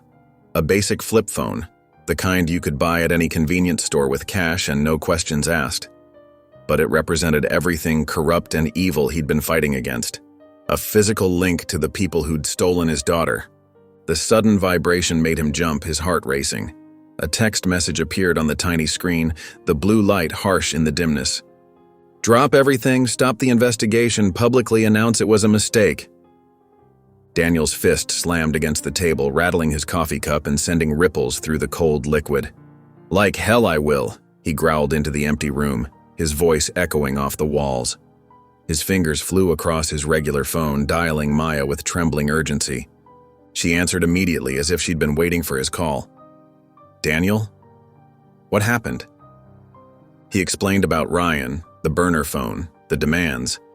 Maya's sharp intake of breath told him everything, the sound carrying years of experience with similar threats. "They don't make empty threats, Daniel," she said, her voice tight with concern. "They own people in high places. Judges, politicians, cops.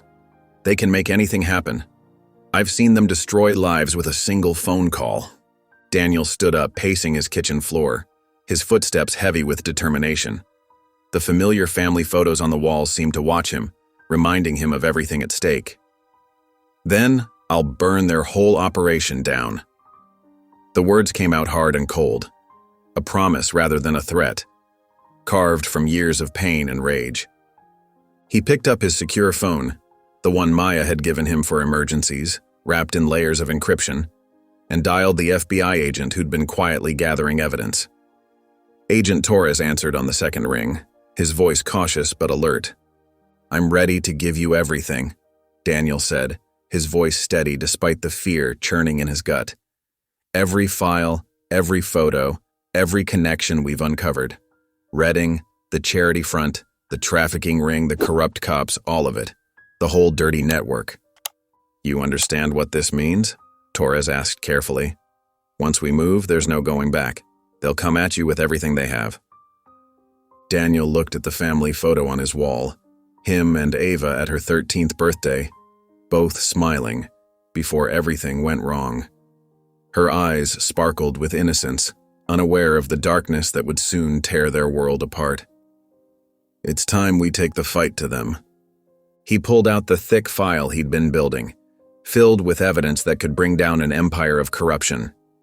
Papers spilled across the table, each one a piece of the puzzle he'd carefully assembled. His hand hovered over the documents, knowing his next move would either save Ava or condemn her. The weight of the decision pressed down on him like a physical force, but he knew he had to act now, before it was too late. Ava's eyes fluttered open to darkness, her head throbbing with each heartbeat.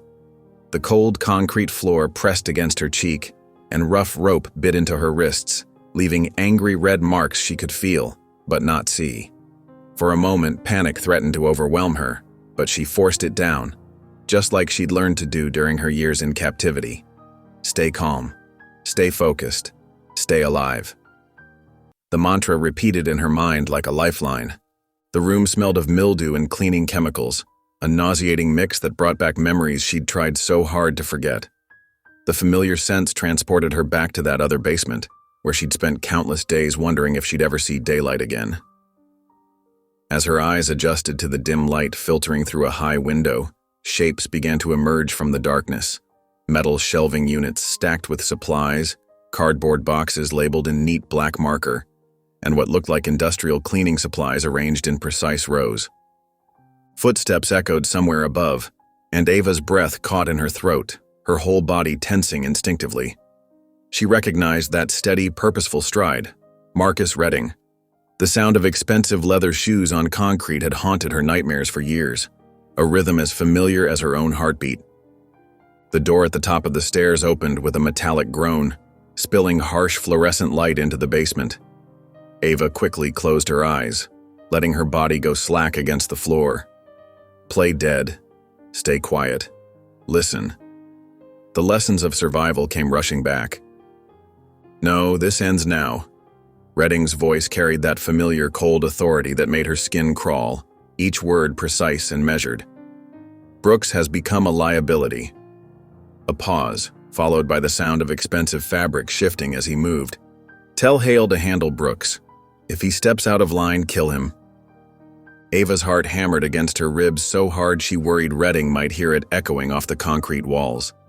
Ryan Hale, her father's partner, the man who'd visited their house for countless summer barbecues, who'd given her Christmas presents and ruffled her hair, was working for Redding? The betrayal felt like a physical blow, stealing the air from her lungs. Through barely opened eyes, she scanned the room, desperately looking for anything that might help her escape. That's when she saw it, a key hanging on a rusty nail near the bottom of the stairs, its dull metal surface catching what little light filtered down. It looked like it might fit the heavy padlock securing her restraints. Redding continued his phone conversation, pacing above like a caged predator. His footsteps moved away from the basement door, his voice becoming muffled through the ceiling. Ava didn't waste a second. She inched her way across the floor, moving as quietly as possible, every muscle tense with the effort of staying silent. The rough concrete scraped against her skin, but she barely noticed the discomfort. The key was just within reach, dangling tantalizingly close. Using her bound hands, she managed to knock it off the nail, catching it before it could clatter to the ground and give her away. Her fingers trembled as she worked the key into the padlock, praying it would fit. Please, please, please, she thought. Click. The lock opened with a sound that seemed deafening in the quiet basement, and Ava quickly freed herself from the ropes, unwinding them from her wrists. Her skin was raw and bleeding where the fibers had cut into her flesh, but she barely noticed the pain. Freedom was so close she could taste it, sweet as summer rain. She crept toward the stairs, testing each step for creaks with the careful precision of a cat. The door at the top was unlocked, Redding's arrogance working in her favor, just as it had before. Beyond it lay a dimly lit hallway, institutional and cold. Signs on the walls pointed to emergency exits, their red letters glowing like beacons of hope. Just as she reached for the handle of what looked like a fire exit, Footsteps echoed from around the corner, steady and deliberate. Ava's heart stopped mid-beat. She pressed herself against the wall, sliding into the shadows behind a large filing cabinet, making herself as small as possible. Her breath came in silent gasps as the footsteps grew closer, each one bringing with it the possibility of discovery. Daniel's phone buzzed in his pocket, the harsh vibration matching the pounding of his heart. The message was simple, just coordinates and a warning that chilled him to the bone. Come alone. No cops, no FBI. Or she dies. His fingers clenched around the device so hard he thought it might crack. His hands trembled as he plugged the coordinates into his GPS, forcing himself to breathe steadily despite the fear churning in his gut. The location was an old mansion on the outskirts of town, the kind of place where screams would go unheard, where terrible things could happen without witnesses. Daniel knew walking in there alone was suicide, but the thought of Ava in danger stripped away any hesitation. He'd already lost her once, never again. The mansion loomed before him like a decaying giant, its weathered brick walls covered in creeping ivy that seemed to strangle the building. Paint peeled from the window frames in long, curling strips, and broken glass crunched under his feet like brittle bones as he approached the front door. The wood groaned in protest as he pushed it open, revealing a dusty foyer lit only by pale moonlight filtering through dirty windows, casting strange shadows across the floor. In here, Dan. Ryan Hale's voice echoed from a room to his right, carrying that familiar casual tone that now felt like acid in Daniel's ears. His jaw clenched at the sound of his former partner's voice, a man he'd trusted with his life countless times, shared coffee and conversation with, now revealed as a traitor of the worst kind. Daniel stepped into what must have once been a grand living room, now reduced to peeling wallpaper and moldering furniture. Ryan stood in the center, his police-issue weapon trained steadily on Daniel's chest. The moonlight caught the silver of his badge, making it gleam like a cruel joke against his dark uniform. "Give me your gun, Dan," Ryan said, his voice eerily calm, almost conversational. "This is how it ends. Don't make it harder than it needs to be." Daniel slowly reached for his weapon, making a show of compliance while his mind raced through options. But as his hand touched the grip, he exploded into motion. He lunged forward, driving his shoulder into Ryan's midsection with all the force of his desperation. Both men crashed to the floor in a tangle of limbs and furious curses. They rolled across rotting floorboards, trading desperate blows in the dim light. Ryan's gun skittered away into the shadows with a metallic clatter. Daniel managed to land a solid punch that made Ryan's head snap back, but his former partner countered with an elbow that sent stars exploding across his vision. Years of partnership meant they knew each other's moves too well. Every attack met a practiced defense.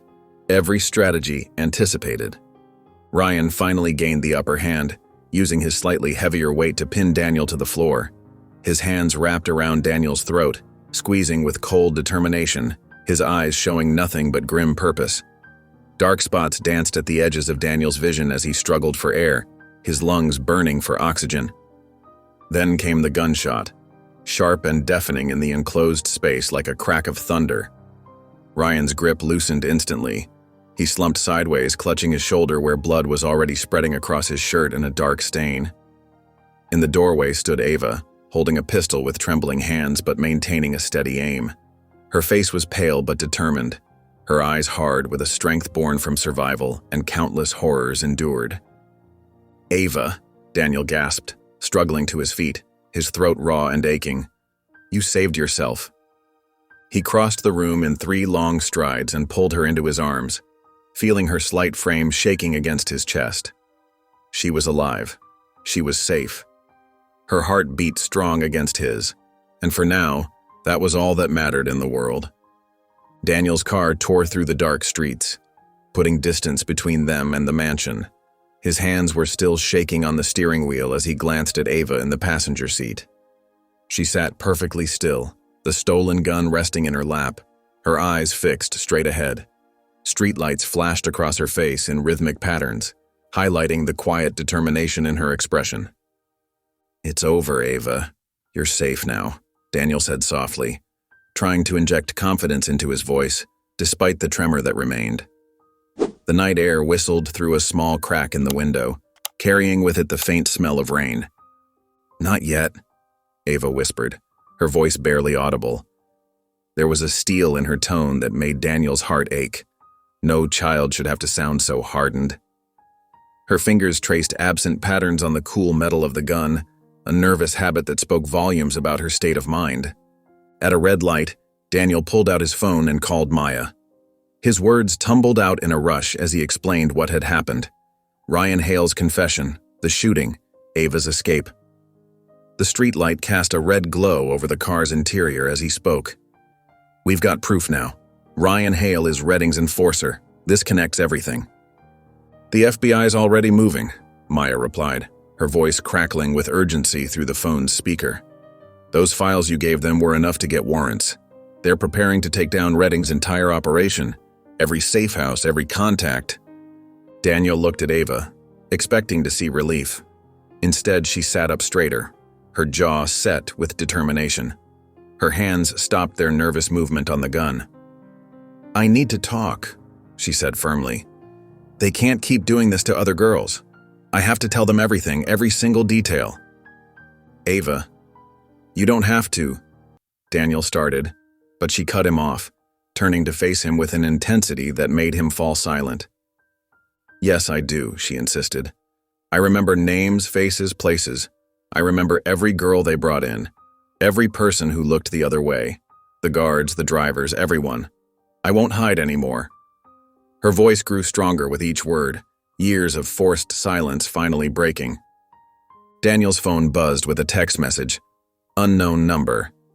His stomach clenched as he read the words. "Turn back now, Brooks. You don't win this fight." The threat hung in the air like a physical presence. Without hesitation, he deleted the message and turned the car toward the FBI headquarters. The massive building loomed ahead, its windows glowing like beacons in the night. As they pulled into the parking lot, Daniel saw teams of agents already gearing up, preparing for the raid on Redding's estate. Their tactical vehicles lined up in neat rows, a small army preparing for battle.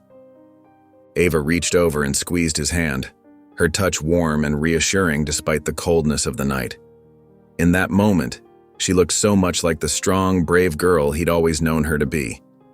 The next 24 hours would determine everything, but they would face it together, father and daughter united against the darkness that had kept them apart for so long. The morning sun filtered through the heavy curtains of the safe house, casting long shadows across the worn carpet. Dust motes danced in the golden beams, a stark contrast to the tension hanging in the air. Ava sat perched on the edge of a faded armchair, her hands clasped tightly in her lap, knuckles white with anxiety. Maya paced the room with nervous energy, checking her equipment one last time, testing microphones and adjusting cables, while Daniel stood by the window, scanning the street below through a narrow gap in the curtains. "Are you absolutely sure about this?" Maya asked, her voice gentle but concerned. She adjusted the camera setup with practiced hands, making sure the lighting would protect Ava's identity while still allowing her story to be heard.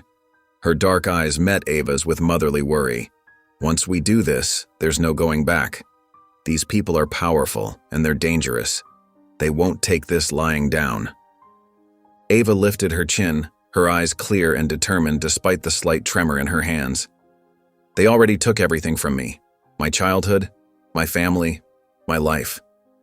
Her voice trembled slightly but grew stronger as she continued, fueled by years of suppressed anger. "I won't let them win. Not anymore. They don't get to hide in the shadows while more girls disappear." Within hours, Maya's comprehensive report hit every major news outlet like a bombshell. The story exploded across social media and television screens. Detailed evidence of Redding's fake charity, the trafficking ring, and the corrupt officers who enabled it all. Captain Reynolds' name appeared prominently, along with Ryan Hale's confession, and a web of connections that reached deep into the city's power structure. Each revelation sent new shockwaves through the community. When Ava spoke on camera, her face partially obscured but her voice unwavering, the nation listened with bated breath.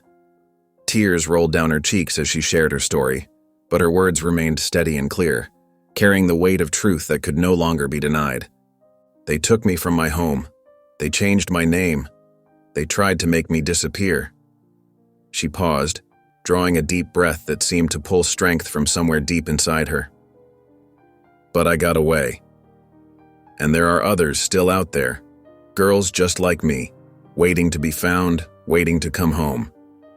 Girls whose families haven't stopped searching, haven't stopped hoping." The response was immediate and overwhelming, spreading like wildfire through the city. Crowds gathered outside police headquarters, holding signs with the names and faces of missing girls, their voices rising in unified anger. Social media erupted with hashtags demanding justice, spreading Ava's story far beyond the city limits. News helicopters circled overhead as protesters filled the streets, their collective outrage growing with each passing hour at the system that had failed so many children. Daniel watched from behind the camera as Ava finished her statement, his heart swelling with a mixture of pride and pain. Pride swelled in his chest at her courage, at the strength she showed in facing her fears head-on. She had transformed her pain into purpose, her trauma into testimony, becoming a beacon of hope for others still trapped in darkness. But the moment of triumph shattered when Maya's phone buzzed with an ominous tone. She glanced at the screen, her face draining of color as she read the message. "Redding's gone," she announced, her voice tight with tension and barely controlled fury. "He slipped away before the FBI could reach him. Someone must have tipped him off." The weight of those words settled over the room like a heavy blanket, thick with implications. Ava's hands clenched into fists, and Daniel's jaw tightened as they absorbed this new reality. Their victory, though significant, was incomplete. Somewhere out there, the man responsible for so much pain was still free, and that knowledge cast a long shadow over their breakthrough. Daniel's phone buzzed just before midnight, the screen lighting up with an unknown number. His stomach tightened as he answered, his fingers gripping the device a little harder than necessary, already knowing who would be on the other end. "You should have left this alone, Brooks." Marcus Redding's voice was smooth, controlled, dripping with arrogance despite being a fugitive. The familiar cultured tone made Daniel's jaw clench. "You're finished," Daniel replied firmly, his free hand already typing a message to the FBI task force, the keys clicking rapidly under his trembling fingers. "Am I?" Redding chuckled, the sound sending chills down Daniel's spine. "Or am I still a step ahead of you?" His words carried the weight of countless victories, of a man who had evaded justice for far too long. Daniel kept him talking while the trace ran, his heart pounding as the coordinates narrowed down. Sweat beaded on his forehead as he paced the room, asking meaningless questions to keep Redding on the line. When the location pinged, his eyes widened. Redding was still in the city, at a private airstrip on the outskirts, hidden behind old warehouses and forgotten industrial buildings. Within minutes, Daniel and a team of FBI agents were racing through the dark streets, lights off to maintain the element of surprise. The night air whipped through partially opened windows as they sped toward their target. As they approached the airstrip, they could see Redding's private jet on the tarmac, its engines warming up for takeoff, the sound echoing across the empty field. The FBI vehicles surrounded the plane in a coordinated sweep, agents pouring out with weapons drawn. Their boots crunched on the loose gravel as they took position. Redding stood at the bottom of the jet's stairs, flanked by 2 armed guards, his expensive suit perfectly pressed despite the late hour. Even with guns pointed at him from all directions, he maintained that insufferable smirk. "Put your hands up," the lead FBI agent commanded, her voice sharp and clear in the night air. "You're under arrest." Redding raised his hands slowly, almost lazily, as if this was all merely an inconvenience. "You think this ends with me?" he called out, his eyes fixed on Daniel. "The system is built for people like me." His voice carried across the tarmac, steady and unconcerned. Daniel stepped forward, his badge catching the moonlight. "Then we're about to burn your system down." His words carried the weight of years of investigation, of countless sleepless nights, of a father's determination to right an impossible wrong. The FBI agents moved in, securing Redding and his men. The metallic click of handcuffs echoed in the night air. As they cuffed him, Redding maintained his composure, that knowing smile never leaving his face. Even in handcuffs being led to an FBI vehicle, he carried himself like a man who still held all the cards, his shoulders straight and his head held high. Daniel watched from beside his car as Redding was taken into custody. Ava stood next to him, her arms wrapped tightly around herself against the cold night air, both of them silent as the man who had caused so much pain was finally apprehended. But Daniel couldn't shake the unease in his gut. Redding's confidence suggested he still had allies, people in positions of power who could protect him, shadows lurking just beyond their reach. They watched the FBI vehicles pull away, their red and blue lights cutting through the darkness like searching fingers. This arrest should have felt like victory, but Daniel knew better. One final battle remained. The fight to ensure justice would prevail in a system that too often protected the powerful. The courtroom buzzed with tension as Daniel and Ava sat on the hard wooden bench, waiting for their turn to testify. Sunlight filtered through tall windows, casting long shadows across the worn marble floor.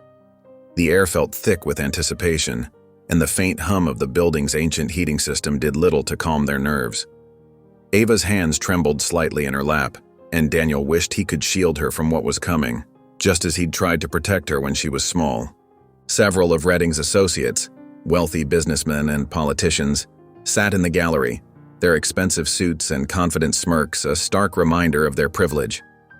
Their Italian leather shoes gleamed under the fluorescent lights, and gold watches flashed on their wrists as they whispered among themselves. Despite mountains of circumstantial evidence, their lawyers had successfully argued there wasn't enough direct proof to charge them. The sight made Daniel's stomach turn and he could taste bile in the back of his throat. When Ryan Hale took the stand, his orange jumpsuit a sharp contrast to his former police uniform, the room fell silent. Even the usual shuffling of papers ceased. He spoke in a clear, steady voice, detailing years of corruption and trafficking. His testimony was part of a plea deal that would reduce his sentence, but his words still carried weight. Each revelation drew gasps from the gallery, and Ava gripped Daniel's hand tighter, her knuckles turning white with the effort. Captain Reynolds sat in the back, having resigned his position but escaped prosecution through carefully worded statements and strategic silence. His face remained impassive as Hale's testimony implicated others but carefully avoided directly naming him. The former captain's perfectly pressed suit and polished appearance couldn't hide the slight twitch in his jaw as certain details emerged. "So they still win?" Ava whispered to Daniel, her voice cracking with disappointment as she watched Reynolds walk free during a court recess. Her eyes followed the former captain's retreating back, the weight of partial justice heavy in her heart. The familiar feeling of helplessness threatened to overwhelm her. Daniel shook his head, pulling her closer. His arm around her shoulders was warm and steady. "Not completely. The system's cracks are showing now. People are watching. Things are changing, even if it's slower than we'd like." When the verdict came down, Redding's face finally lost its smug expression. Life in prison. No possibility of parole. The judge's gavel echoed through the courtroom like a thunderclap, and a collective exhale seemed to sweep through the room. Justice, even partial justice, felt like cool water in a desert. Maya sat in the press section furiously taking notes, her fingers flying across her laptop keyboard. Her series of articles had kept public attention focused on the case, exposing the deeper rot within the system. Her words had given voice to the voiceless, forcing the city to confront its darker truths. Protests continued outside the courthouse, their chants for broader reforms and accountability drifting through the windows. As Daniel and Ava pushed through the heavy courthouse doors into the bright afternoon sun, cameras flashed and reporters called out questions.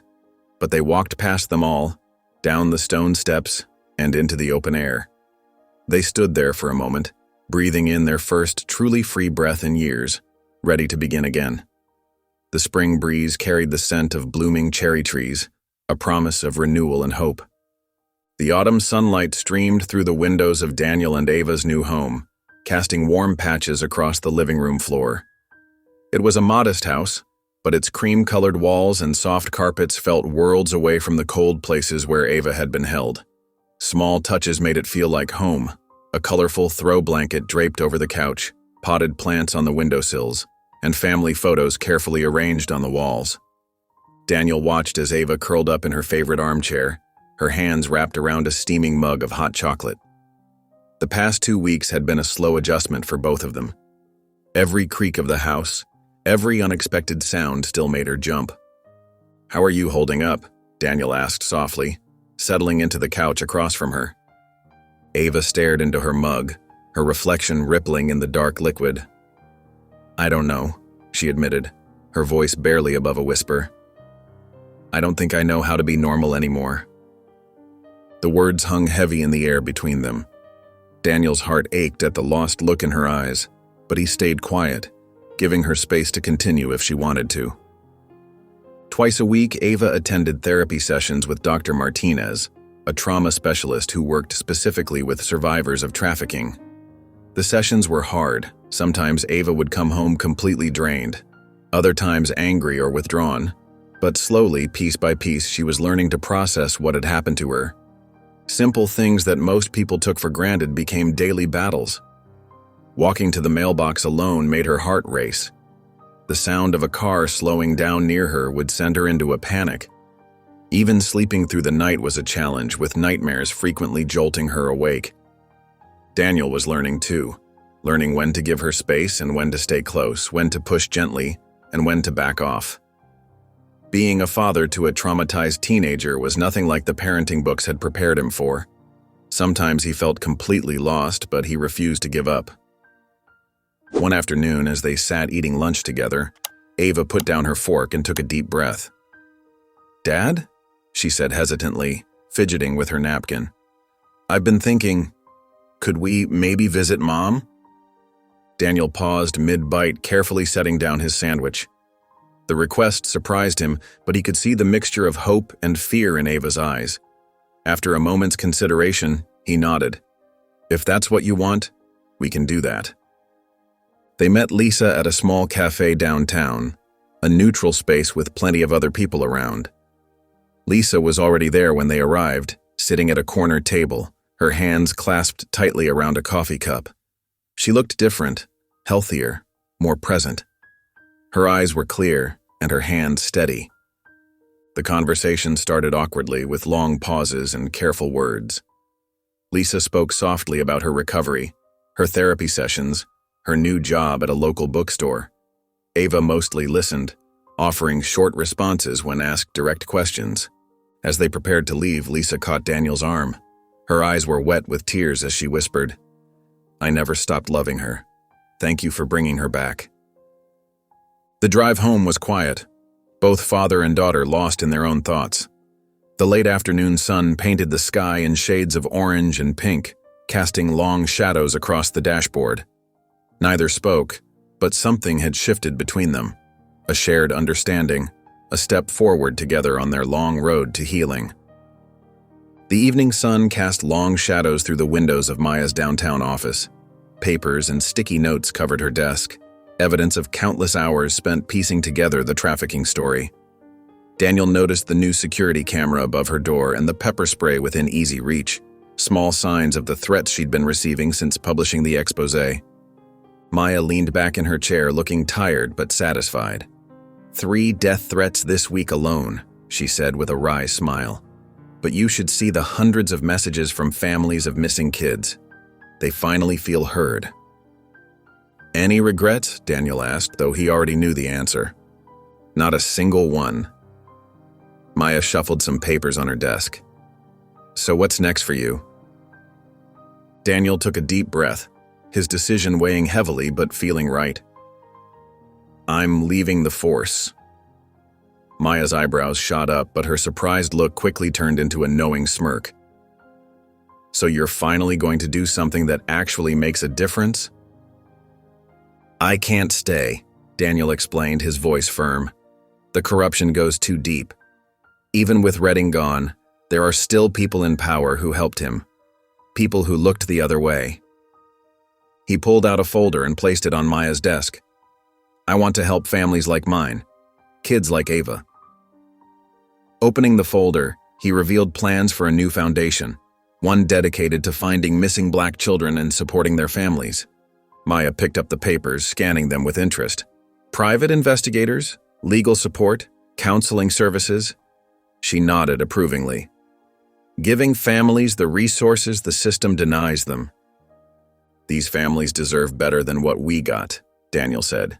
They deserve someone who'll actually look for their kids, who'll take them seriously from day one. Maya set down the papers and studied him for a moment. You know this won't be easy. The same people who tried to stop us before will try to block this too. I'm counting on it, Daniel replied. That's why I need partners who aren't afraid to make noise. He extended his hand across the desk. What do you say? Maya stood up, a determined gleam in her eye, and shook his hand firmly. Count me in. Later that evening, Daniel sat at his home computer, staring at the resignation letter he'd drafted. His cursor hovered over the send button for just a moment before he clicked, officially ending his career in law enforcement. As the confirmation appeared on his screen, he felt something he hadn't experienced in years: pure, unwavering purpose. Ava stood frozen at the entrance of Lincoln High School, her backpack clutched tightly against her chest like a shield. The morning sun warmed her face, but her hands felt ice cold. Students streamed past her, laughing and chatting while she remained rooted to the spot. It had been 3 years since she'd been in a real classroom. 3 years of darkness and fear replaced by months of homeschooling and therapy. Now, facing the bustling hallways and unfamiliar faces, her heart hammered against her ribs. Just breathe, she whispered to herself, remembering her therapist's advice. One step at a time. Taking a deep breath, Ava forced herself to move forward. The school's heavy doors creaked as she pushed them open, stepping into a corridor filled with the chaos of teenage life. Lockers slammed, voices echoed, and bodies rushed past her. The noise and movement made her dizzy. Just as she considered turning around and running, a familiar voice cut through the chaos. Ava, is that you? Standing near the administration office was Tanya Carter, Layla's mother, her warm brown eyes crinkled with recognition. Beside her stood a girl about Ava's age, tall and slender with tight braids pulled back from her face. Mrs. Carter? Ava's voice came out barely above a whisper. I work here now, Tanya explained, gesturing to her staff badge. Counseling office. She turned to the girl beside her. This is Zoe. She's starting today too. Zoe stepped forward, her eyes meeting Ava's with understanding that went beyond words. Maya told me what you did, she said softly. You're kind of a legend, you know. Speaking out like that? Getting people to finally listen? For the first time in what felt like forever, Ava felt her lips curve into a genuine smile. Not the practiced one she used to reassure her father or her therapist, but a real one that reached her eyes. Later that evening, Daniel leaned against the doorframe of Ava's room, watching silently as she sat at her desk. Her pen moved steadily across the paper, filling it with neat rows of words. The lamp cast a warm glow over her face, peaceful in concentration. To the girl still out there, Ava wrote, her hand steady and sure. I don't know if you'll ever read this, but I hope you do. Because I want you to know something. There's still hope. There are people who won't stop looking for you. I was lost too, but I made it home and you will too. With careful movements, Ava folded the letter and slipped it into an envelope. She left the address blank. This message wasn't meant for one person, but for all of them. Every girl still waiting to be found. Every girl who needed to know they weren't forgotten. The autumn breeze rustled through the trees as Daniel and Ava approached the memorial wall. Sunlight caught the polished surface, making the names shimmer like stars against the dark granite. Some bore new additions, small gold plaques that marked miracles, children who had made it home. Ava's fingers traced her own name, now adorned with one of those golden markers. Her touch lingered on the cool metal, remembering the darkness that had once seemed endless. Around her name, other plaques gleamed in the morning light, each one a story of survival, of families made whole again. It's different now, she whispered, her voice steady. Seeing it from this side. Daniel nodded, his hand resting gently on her shoulder. They stood in comfortable silence, watching other families approach the wall. Some left flowers, others simply stood and remembered. A figure in a crisp police uniform approached them, the new police chief, Carmen Martinez. Her badge caught the sunlight as she extended her hand to Daniel. Mr. Brooks, she said warmly, your foundation's work has been remarkable. We've already found 3 more children because of your advocacy. Daniel shook her hand firmly, just doing what should have been done years ago. Chief Martinez's expression grew serious. We need people like you, Brooks. If you ever change your mind… A small smile tugged at Daniel's lips. No thanks, I like where I am. As they walked away from the memorial, Ava slipped her arm through her father's, matching his steady pace. The morning sun painted long shadows across their path. Hey, Dad? She said softly. Daniel's heart skipped a beat at the word. Dad. It still felt like a gift every time she said it. Yeah? Ava's smile was gentle, genuine. I'm glad you never gave up on me. Never, he replied, his voice firm with certainty. They walked together toward their car, their steps in sync. Behind them, newspaper headlines fluttered on a nearby bulletin board. Marcus Redding sentenced to life. New reforms in the police department. Ava Brooks speaks at awareness event for missing children. Detective-turned-advocate helps families find lost loved ones. On a desk in Daniel's foundation office, Ava's letter sat waiting, its message of hope ready for whoever needed it most. The morning light streamed through the window, illuminating the words that might someday guide another lost child home. Daniel and Ava climbed into their car, ready to face whatever came next, together. As they pulled away from the curb, the memorial wall stood as a reminder, not just of loss, but of hope, of homecomings, of battles won and families reunited. If you enjoyed the story of Daniel and Ava, I handpicked this next story that you will love. Please don't miss this one. Click here to watch it. United. If you enjoyed the story of Daniel and Ava, I handpicked this next story that you will love. Please don't miss this one. Click here to watch it.